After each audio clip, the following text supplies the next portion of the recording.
Well, this morning, just days after another successful Boston Marathon, the Supreme Court will hear arguments in the Boston Marathon bombing from 2013, of course, of the infamous tragedy, so many lives lost. The question, will the court reinstate the death penalty for convicted bomber Dzhokhar Tsarnaev? Tsarnaev received 6 death sentences for the Boston Marathon bombing, but an appeals judge threw out those sentences, instead giving him life in prison.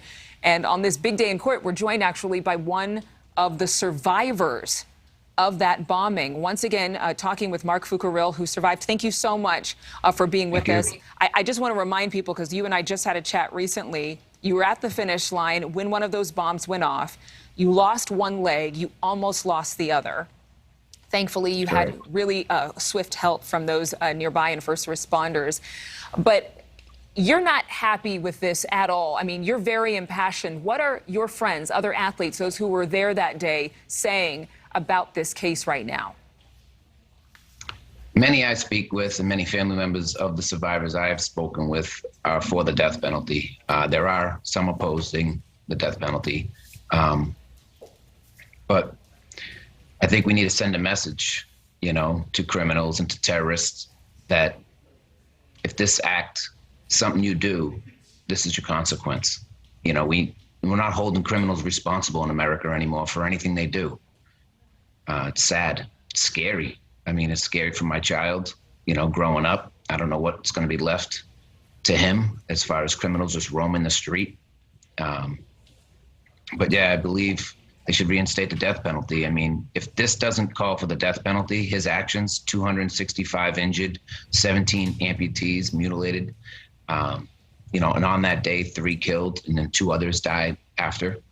I mean, what would call for the death penalty if this doesn't? I mean, what kind of message are we sending that you can just do whatever you want in America to American innocent civilians? Yeah, I'm letting you kind of express your heart here because, first of all, you survived that. What you went through is unimaginable, what you continue to go through, because you've had continuous medical treatment for quite some time. The judge in this appeals case giving him the life sentence in prison versus the death penalty, saying that he is still due a fair trial. Apparently, there's some type of a clerical error, legal error that happened that had these death sentences wiped out. But no doubt this was a heinous crime.